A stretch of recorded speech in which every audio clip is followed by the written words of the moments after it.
when you look at these players and you look at their time here, and but what they're not Red Sox anymore because they might have been doing steroids.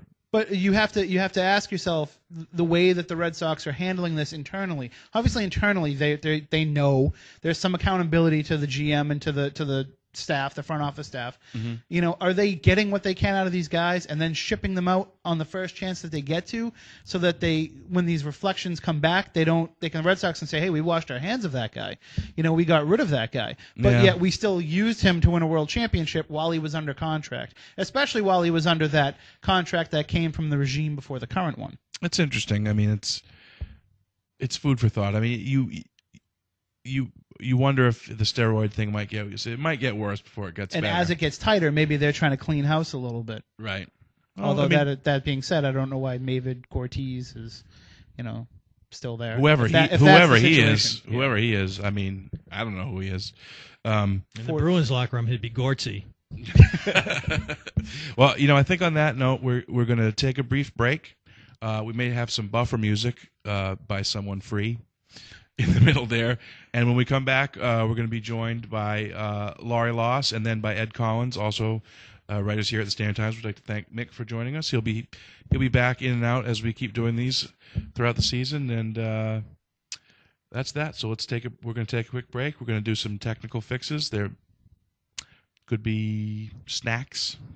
That would be good. And we'll get right back with you. And we'll share. All right. Thanks. Okay, I think we're gonna restart our show now. There's been an interval of about 15 minutes. There was no snacks.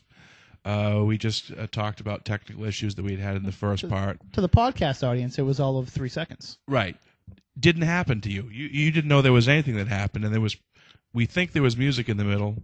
There was certainly people trying to break in and various. There was a lot of stuff happening that's that's behind the scenes. That's going to make for when we do the documentary and the behind the music. It's going to be great. We're here with Laurie Loss. Hi. She's the high school editor here at the Standard Times, SouthCoastToday.com, and she's kind of awesome. She is to high school sports basically what Michelangelo is to painting things. I would agree with that. Yes. I appreciate that.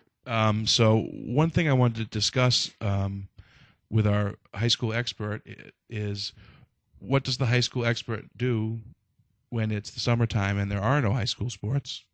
Go to the beach, unless it's the weather we have here and it's raining every day. So you pretty much take it slow. I mean, it's like a teacher, right? You get the whole 2 months off. You don't do anything. I don't know if I'd say that. That's not really how it works. One thing that people don't really know about newspaper people is they put out a newspaper every day. Every day. So we're always working round the clock.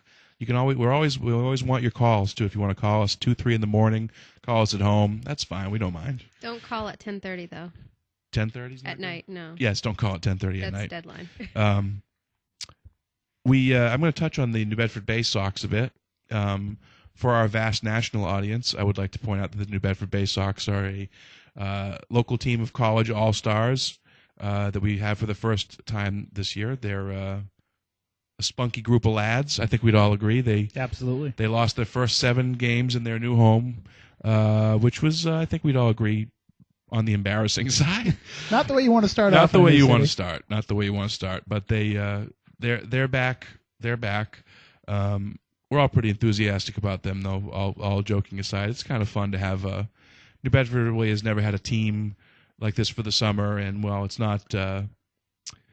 It's not the biggest deal in the world. It's also fun to watch. In our next podcast, we're going to have Bill Abramson in here, who's kind of our Bay Sox guy, and we're going to have some talks with their manager, who will be new. Breaking news.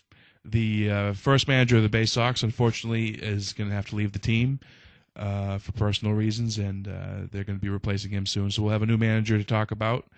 I believe the Bay Sox right now are 8-10? 9-10. 9-10. It's a league where there's 12 teams, and 8 of them make the playoffs. So it should be fun as we're going down the stretch. It looks like if they keep playing well, they're going to make the playoffs, and it's been a pretty fun thing. They are on a good tear right now. I mean, they're in third place in their conference. And it's right what, now. 4 in a row as of this recording. Yep, I think 4 in a row. And maybe they're finally starting to figure out the wooden bats, which I know is part of the issue at the beginning of the season, Right. as it is to most college players when they go to these other leagues with the wooden bats. And Bill did a great job covering that angle. But also, I think there's probably a fair amount of pressure when you're in a new city. If they were still the Torrington Twisters, it might be a totally different season. But there is a lot of pressure when, for years now we've been salivating at the prospect of having a team come in, and now it's here, and now they actually have to be the ones to deliver. All we have to do is show up, pay $5 to get in and enjoy the game. Right. Do you think have we really been salivating for a minor league kind of baseball team? Mayor Lang has. Yes, Mayor Lang has been salivating for that. So he's so happy to have the Bay Sox here, he's decided he would stick around for another term. It is exciting. Mayor Lang, I was at the first Bay Sox game, and I was just struck by how our mayor, he just seems to, like, he's everywhere. You see him, he's 6 a.m., he's at a diner talking to people, and then it's 11 at night. And you know what the secret is? He doesn't actually do any work. I think he has to. I think he does works too. until like 2:30 in the morning getting stuff done because he's so accessible to people during the day. Yeah. That people don't understand what he has sacrificed during this time, and being a huge sports fan and having kids who play sports and wanting to get out there and enjoy these sports. I mean, most of the time he gets down there to shake some hands, march in a parade, throw out a first pitch, and then he has to leave. And so he's sacrificing what he would normally be doing, which is hanging out with us, and talking about the teams. Yeah. Yes, I would like to formally withdraw my application for mayor for the rest of my life.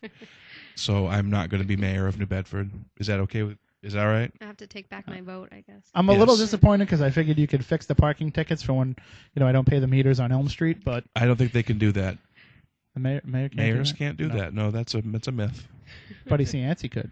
Buddy Cianci could. Okay. Whoever that is. I don't know. It's a different country. We just wrapped up our high school season, and one thing that I found interesting about this year, we've had some pretty high-profile recruits, and this year was no different. We had a couple kids from Dartmouth that are going on to Division I. Our athlete of the year, Justin Mello, who played football, basketball, baseball. Tennis. Yes, and tennis. Just a great athlete, a great kid, someone we profiled. And he's not getting a Division I scholarship, even though he played with these two kids at Dartmouth High, Jordan Todman, Yep. And Artie Lynch. Yep. Correct. And they're both going to Division I, and this guy was kind of in the same boat. It seems like it's a shame when these guys don't make it to the next level. And you say, well, is it something about our area that kids don't make it to the next level?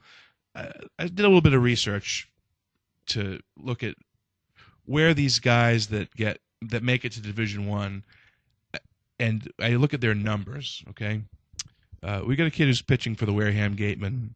His name is Eric Pfisterer, and he got a scholarship to Duke. He's just a guy from New Jersey, played baseball. Okay, here's what he did as a senior. Okay, he was 10-0. His ERA was under 1. He hit .525 with 45 RBIs in 30 games. I mean, and even then, that's what it takes. You don't just have to have big numbers. I mean, your numbers have to be otherworldly to make that next level. You have to have everything. You have to have height. You have to have the speed. Part of the problem too, and when I was talking with Justin Mello, this is one of the things that came up in the conversation, is getting your name out there too. I mean, not just having the numbers, but somebody has to be pushing for you as well. Right. And if you're not on these Dartmouth guys, if you look up, Sean Sylvia, Jordan Todman, Artie Lynch, any of these guys, you look them up on the internet, before you get to any of our stories, which, let's face it, we probably cover them more than any of the other newspapers because they're in our area.